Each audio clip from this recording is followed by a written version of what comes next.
گر نبی پر پڑا رہوں گا۔ محمد ونصلی ونسلم علی رسول الکریم۔ ناظرین اکرام السلام علیکم، میں آپ کا میزبان محمد فرقان خان جلال آپ کے پسندیدہ پروگرام اسلامک اسپیشل میں حاضر خدمت ہوں، آپ کا استقبال کرتا ہوں۔ آج پھر ہمارے مہمان خصوصی بنے حضرت علامہ مفتی ساجد رضا مصباحی مدد اللہ نورانی۔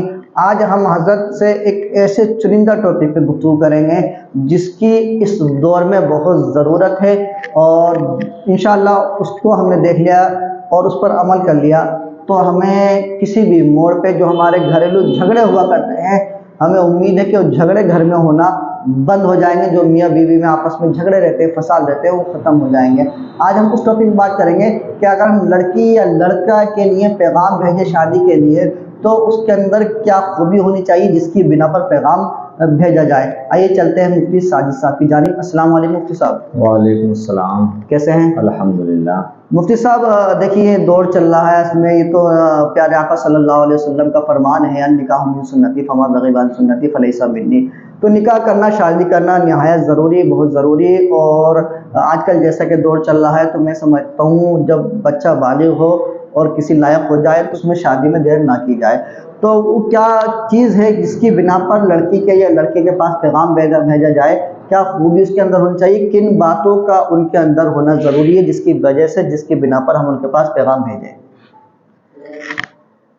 ماشاءاللہ، بہت اچھی بات ہے، اور آج کے ماحول کے حساب سے جو آپ نے سوال پیش کیا ہے، اس چیز کی بہت ضرورت بھی ہے، اس لیے کہ آئے دن شادیاں منعقد ہوتی رہتی ہیں اور معاشرے کے اندر ہمارے درمیان جو برائیاں، نفرتیں اور انتشار پھیل رہا ہے، اس کی ایک وجہ یہ بھی ہے کہ جو ہم شادی کے بعد زندگی گزار رہے ہیں تو دونوں کا تال میل نہیں ہو پاتا ہے۔ بے شک بے شک۔ کچھ وجوہات، کچھ اسباب ہیں جن کی بنیاد پر کسی بھی خاتون کے پاس، کسی بھی بیٹی کے پاس نکاح کا پیغام بھیجا جاتا ہے۔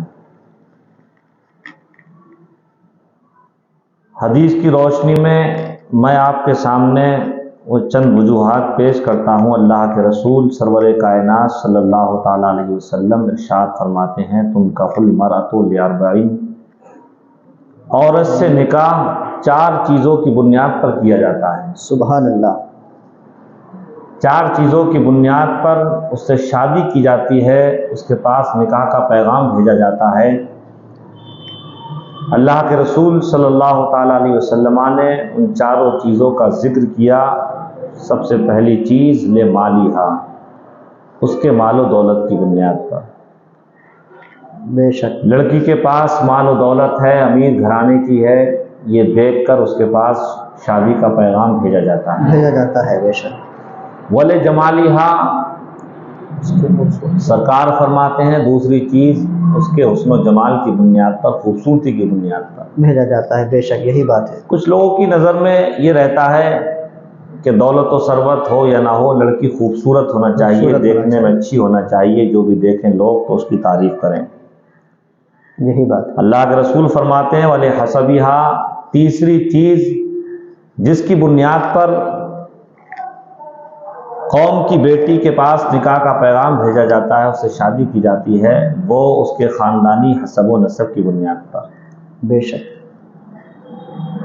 بڑے خاندان کی بیٹی ہے، اچھے حسب و نسب والی ہے، بڑے پریوار سے تعلق رکھتی ہے، اس بنیاد پر نکاح کا پیغام بھیجا جاتا ہے۔ یہی بات۔ سرکار ارشاد فرماتے ہیں ولدینہا، اور چوتھی چیز اس کے دیندار ہونے کی بنیاد پر، یعنی بیٹی دیندار ہے، تقوی شعار ہے، پرہیزگار ہے، شریعت سے محبت اور لگاؤ رکھنے والی ہے، تو اس بنیاد پر اس کے پاس نکاح کا پیغام بھیجا جاتا ہے۔ بے شک۔ اب ایک چیز یہ ہے کہ ایک بیٹی ایسی بھی ہے جس کے پاس دولت و ثروت بھی ہے، خوبصورتی بھی ہے، خاندانی عزت و وقار بھی ہے، بے شک، اور دینداری بھی موجود ہے، تو کس چیز کی بنیاد پر ہم اس کو ترجیح دیں؟ اللہ کے رسول صلی اللہ تعالیٰ علیہ وسلم ارشاد فرماتے ہیں فَاظْفُرْ بِذَاتِ الدِّین، یعنی دین والی کے ذریعے سے کامیابی حاصل کرو۔ سبحان اللہ، اللہ اکبر کبیرہ۔ میرے آقا، ہم سب کے آقا حضور احمد مصطفیٰ محمد صلی اللہ تعالیٰ علیہ وسلم نے نہ دولت کا ذکر کیا، نہ حسن و جمال کے ذریعے کامیابی کا ذکر کیا، بے شک، نہ اس کے حسب و نسب کے ذریعے کامیابی کا ذکر کیا، بلکہ ارشاد فرمایا فَاظْفُرْ بِذَاتِ الدِّین، دین والی کے ذریعے کامیابی حاصل کرو۔ سبحان اللہ، سبحان تربت یداک، یعنی اگر تم اس سے منہ پھیرتے ہو تو تمہارے دونوں ہاتھ گرد آلود ہو جائیں۔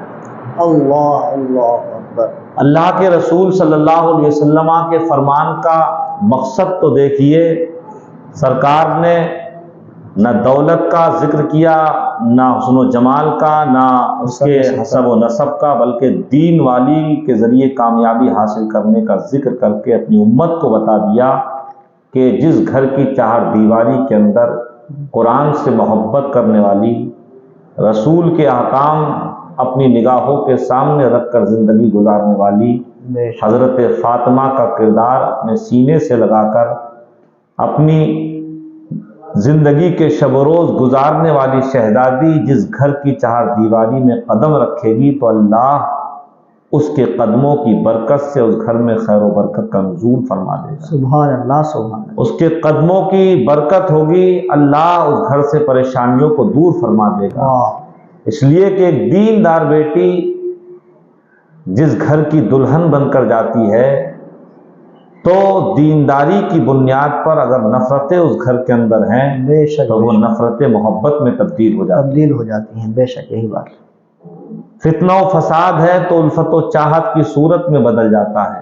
بے شک، تو سب سے اہم اور ضروری چیز یہ ہے، بلا شبہ اس کے پاس دولت ہو، حسن و جمال ہو، حسب و نسب والی ہو، خاندانی عزت و وقار والی ہو، ان ساری چیزوں کے ساتھ جو سب سے اہم اور ضروری چیز یہ ہے کہ وہ بیٹی دیندار ہونا چاہیے۔ بہت اچھی بات۔ اچھا، اس کا اثر یہ بھی دیکھنے کو ملے گا، جو اولاد آئے گی چونکہ ماں کی تربیت بہت زیادہ رہتی ہے، چونکہ والد تو پھر بھی گھر سے نکل جاتے ہیں، رات میں آتے ہیں، تو ماں کے سائے تلے سرپرستی بھی دن بھر بچے پلتے ہیں، تو ماں دیندار ہوگی تو تربیت اسی اعتبار سے کرے گی تو بچے بھی انشاءاللہ دیندار۔ بلا شبہ جیسے حضرت فاطمہ ام الخیر غوث اعظم سرکار بغداد تاجدار اولیاء سیدنا عبدالقادر جیلانی رضی اللہ تعالیٰ عنہ کی زندگی ایک مثال ہے پوری قوم بے کے شک، لیے۔ بے شک، بے شک، آپ کی والدہ کی شان یہ کہ حضرت غوث اعظم شکم مادر میں ہیں، آپ دن و رات قرآن کی تلاوت کر رہی ہیں، اللہ نے شکم مادر کے اندر غوث اعظم رضی اللہ تعالیٰ عنہ کو 18 پاروں کا مکمل حافظ قرآن فرما دیا۔ سبحان اللہ، یہ ماں کی دینداری کا صلہ اور نتیجہ ہے۔ بے شک، بے شک، اسی طریقے سے جب کسی لڑکے کا انتخاب کیا جائے، اللہ کے رسول صلی اللہ تعالیٰ علیہ وسلم کی بارگاہ میں آپ کی شہزادی خاتون جنت فاطمہ زہرا رضی اللہ تعالیٰ عنہا کے لیے نہ جانے کتنے رشتے آئے، اپنی بیٹی کا نکاح ہمارے بیٹے کے ساتھ کر دیجئے، مگر اللہ نے مرضی مولا پر چھوڑ دیا۔ علی کا رشتہ آیا تو اللہ کے رسول صلی اللہ تعالیٰ علیہ وسلم نے قبول فرما لیا۔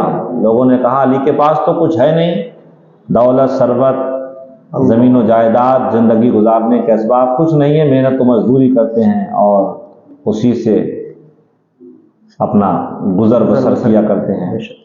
اللہ کے رسول صلی اللہ تعالیٰ علیہ وسلم نے ارشاد فرمایا کہ علی کے اندر میں نے اگر کسی خوبی کو دیکھا ہے تو وہ توکل اللہ دیکھا ہے، اللہ کی ذات پر بھروسہ دیکھا۔ سبحان اللہ، کیا بات ہے مفتی صاحب۔ اللہ کی ذات پر بھروسہ اور دینداری موجود ہوگی جس جوان کے اندر تو امید ہے اللہ اس دینداری کے صدقے میں اور توکل اللہ کے ذریعے سے رب کائنات دنیا میں اس کو بہاروں سے مالا مال فرما دے گا اور پریشانیوں سے محفوظ فرما دے گا۔ بے شک، سبحان اللہ، سبحان اللہ، بہت اچھی بات مفتی صاحب آپ نے یہ ارشاد فرمائی کہ اگر دینداری ہے تو انشاءاللہ کامیابی ملے گی، ہماری آل اولاد بھی اچھی رہے گی۔ بہت شکریہ مفتی صاحب، آپ تشریف لائے، جزاک اللہ تعالیٰ فی الدارین۔ محترم ناظرین، مفتی ساجد صاحب سے گفتگو کر کے یقیناً بہت اچھا لگا۔